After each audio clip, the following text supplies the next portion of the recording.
guys, my name's Alan and I'm from UK ESOP, which is a paranormal investigation group. We're based in just north of Peterborough on the Cambridgeshire-Lincolnshire border.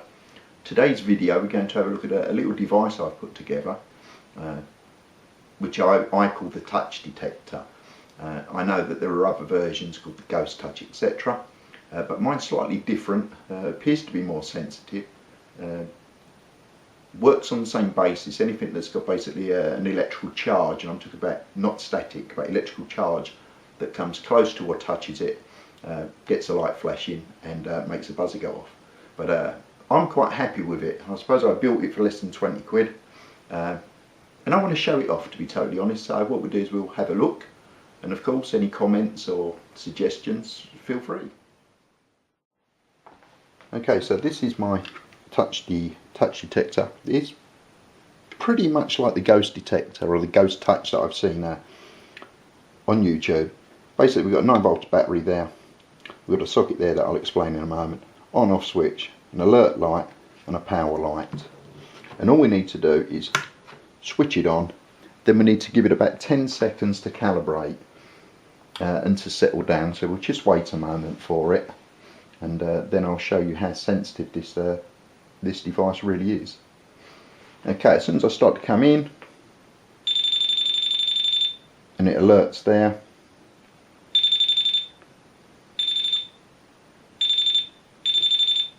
it's that sensitive now. I don't know, this desk is, what, I don't know, 3/4 of an inch thick. If I actually go under it, it actually detects from underneath. So that's pretty much it. But then, as I said, this is, I won't say it's a prototype, it's the first one I've built, and I was quite happy with it doing exactly what it's doing. But then what I've managed to do, when I say managed to do, I can just show you. If I just switch that off a moment, there's a socket on this side, and what this enables us to do is to plug this external antenna in, and basically it goes into that socket as such. Now we can use this to actually place trigger objects on. Now for this instance I've got a Me To You tatty teddy. It's not mine, it belongs to the wife, honest. And it's a pudding thing. I don't know what it's for, but it's got an opening in the back anyway that you can see there. And all I need to do is actually put this external antenna into the device and then sit that there. I'm just going to check that you can actually see that.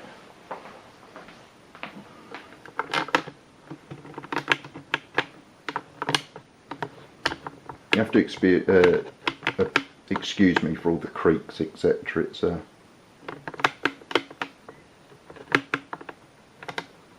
that's it. What I'll do is if I just slide that over a little bit, so that's also going to be in the shot. Okay, so that's basically your trigger device. The logic, or my logic, whether or not it's correct or not, is if you're dealing with an alleged entity that's perhaps hundreds of years old, a box of electronics that bleeps and flashes, they're going to think it's ghostcraft. You know, it's, to me it just doesn't seem that they're going to know what it is, and they're going to perhaps be more wary of it. I don't know. You know, I really don't know. But anyway, with a trigger object, what my aim is at some point is I want to get an older looking teddy bear, and say a rag doll, so it covers if you're dealing with children, if it, you know, it covers the male and female aspect of it. But anyway, so we've got the external aerials actually implanted in Tatty Teddy, if you like, and what we do is we just switch that on, and again we've got to wait about 10 seconds for it to self-calibrate, which I know is a bit of a pain, especially, you know, my video skills are not particularly fantastic, but there you go. Right, anyway, so that's it. So now what happens is, I'm not even touching it.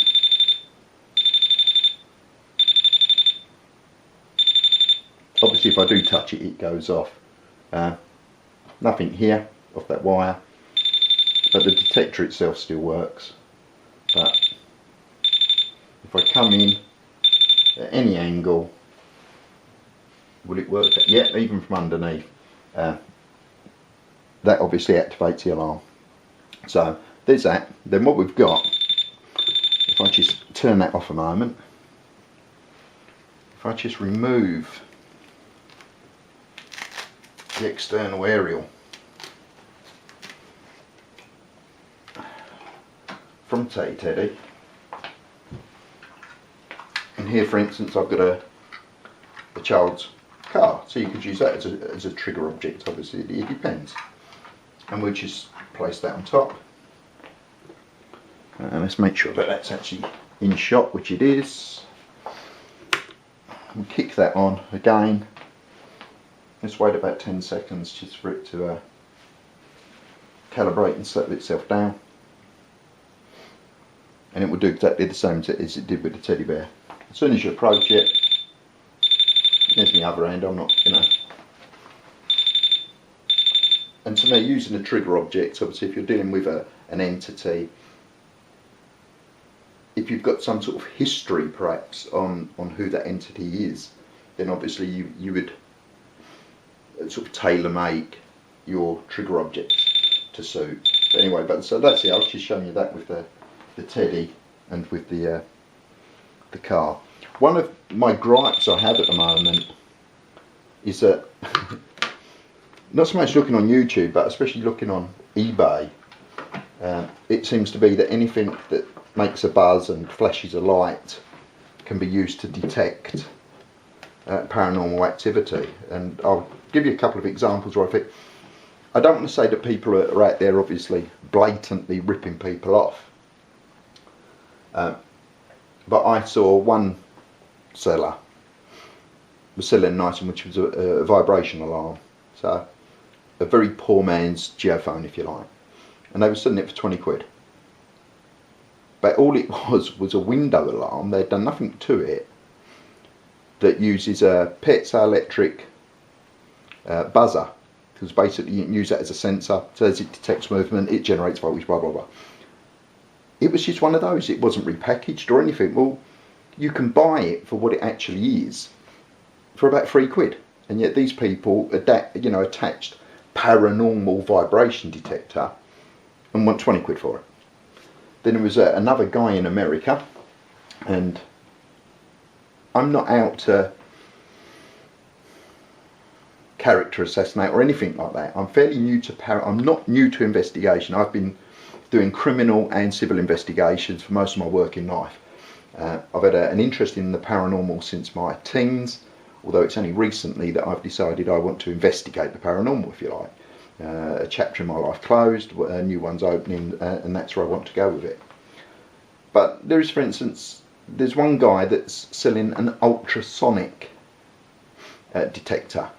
Now, I think it's on American eBay, and it's about $80 or $90, and it is blatantly, and I mean blatantly, a ultrasonic car reversing sensors that you can buy in the UK that's imported from China for 10 quid.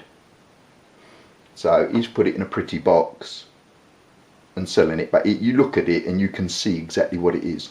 But I've got a problem with that. You see, say for instance with infrared, I understand that everything emits a temperature that's in the infrared spectrum, and that's how an infrared, like a passive infrared detector, works. It detects the heat, if you like, as it moves, the heat difference, and that's how, why the security lights come on or it sets the alarm off or whatever. So I can understand using something like, sort of passive infrared detectors to do paranormal investigations, whether or not it's to find out if it's the living trying to, stitch you up, or entities. But I can't work out why anyone would want to use ultrasonic. Ultrasonic reverse detectors are not foolproof on a car. There are instances when you reverse towards, say, a skip, which if you're American you'll know as a dumpster, is because the sides are angled out, and what it does, it actually, all the ultrasonic is, it sends out a frequency of noise, it hits the object, comes back, the time it takes to come back, etc., is basically how it calculates the distance that's involved. Well, what can happen is it can hit a skip, and because a skip, the sides of a skip are at an angle, it can bounce off, not return, and and you can end up reversing into a skip, and your ultrasonic sensor hasn't gone off. So it'll be like the stealth technology of aircraft. It's all to do with angles and deflecting radar.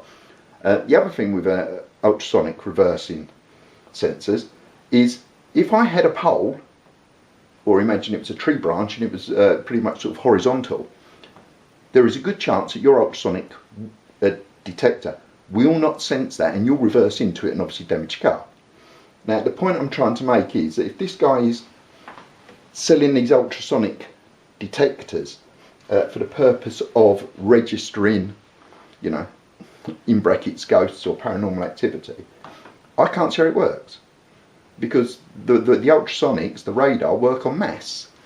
Now if you've got an entity that, let's face it, not many people can see, when they can see it, they can see through it, or it can move through walls, or it's an orb of light, it's never ever in a month of Sundays going to reflect ultrasonic frequencies to work. So to me, that it's a complete rip-off. You know, it's something that costs 10 quid, it's been put in a flashy box, got paranormal attached to it, and then, you know, people are trying to sell it and make money out of it, and to me that's not what it's about. That's just ripping people off. Anyway, that's my main moan. I don't say it wasn't set out to be a character assassination. It's just that some things I look at and it just beggars belief. I just can't believe it, that because it flashes or it makes a buzz and someone's wrote paranormal on it, you can ask stupid amounts of money. Right, sorry guys, I got so involved in moaning about other things I completely forgot what else I wanted to show you. It's regarding the touch detector and how easy it is, or not if you like, to actually wonk or to get false reading from it. An intentional false reading, or maybe not intentional, but basically that's what it is. I put a static detector on because I'm going to show you that it's not affected by static charge. Then what I'm going to do is actually, whilst it's on, I'll bring in a magnetic pump, which is obviously creating a magnetic field, and you'll see that doesn't force it. Then what I'm going to do is I'm going to give it a short burst of radio transmission, which is from a PMR 446, which is basically a little quarter watt walkie-talkie that in the UK you don't need a license for, hence why they're so low powered. If I get too close with it, it will actually lock the detector out to the point that I'll have to switch it off. So what I'll do is when I get round to doing that, I'll step back and do it, and you'll see the effect that it has on it. And then another device that I can use in conjunction with the touch detector to make sure that any readings that are coming from the touch detector when it's activated are not being caused, or are, whatever the case may be, by radio frequency interference. So anyway, I'll switch that on and give that a chance to self-calibrate, and then what I'll do is I'll rub a pen on my head, on what little hair I've got, and try and introduce some static electricity to the device to see if I can get it false with that.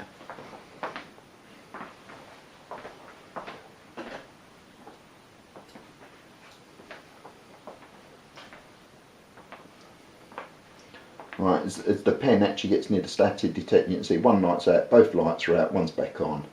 So this pen's obviously charged with static electricity.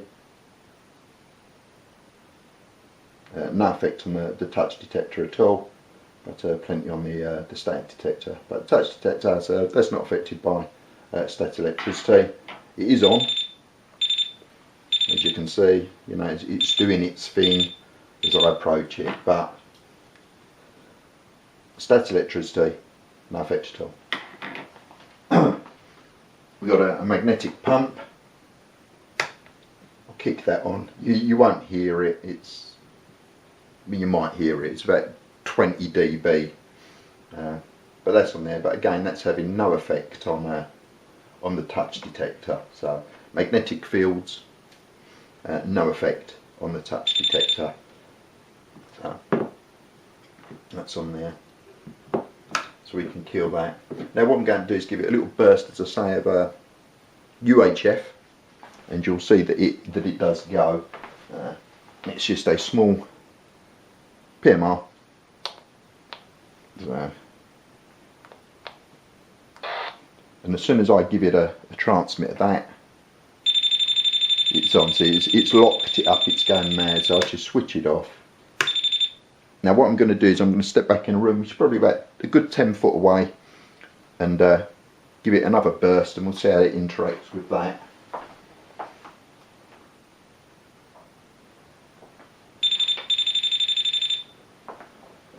And that set it off again. Now, as I say, bearing in mind that these are by law less than 1/4 of a watt, so you can imagine if you're using a touch detector or that and you get an activation, you've got to be making sure that your team aren't transmitting.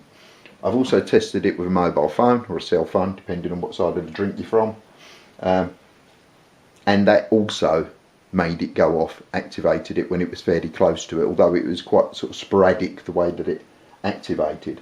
So if we're going to use the touch detector and we want to put something in place to ensure that any activations we get using it, or when we're using a trigger object, are not RF, then what we have is a small RF detector. Basically, if I just switch that on, I'm hoping you'll see that. It's a little green LED to say it's on. And what it will do is that will flash, and it sort of makes a burbly or a warbly buzz when it's picking up a RF.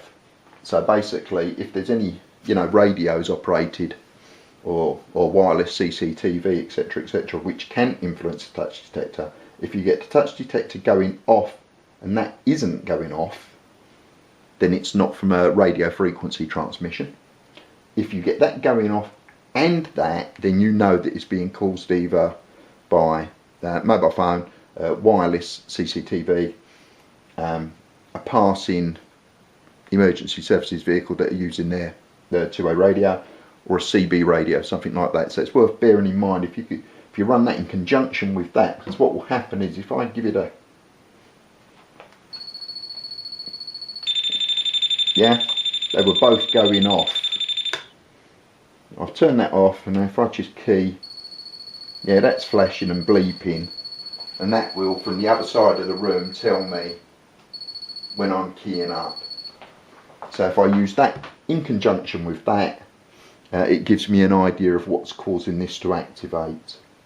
The reason I use these are also because perhaps it's because I'm not particularly trusting, but if we're actually going to do an investigation, we're taking base readings, this, when it's switched on, will alert me to any radios being used, wireless CCTV, etc. And basically this one goes off, as you've seen, and I can then sweep with this one, and this one will only activate when it's within a matter of inches of the device that's actually transmitting, so I can find out if anyone's playing silly buggers to start with. But anyway, sorry about that. As I say, I did go off on a tangent, but I just wanted to show you the way that you can get this to force, what it will force detect and what it won't. Thanks very much.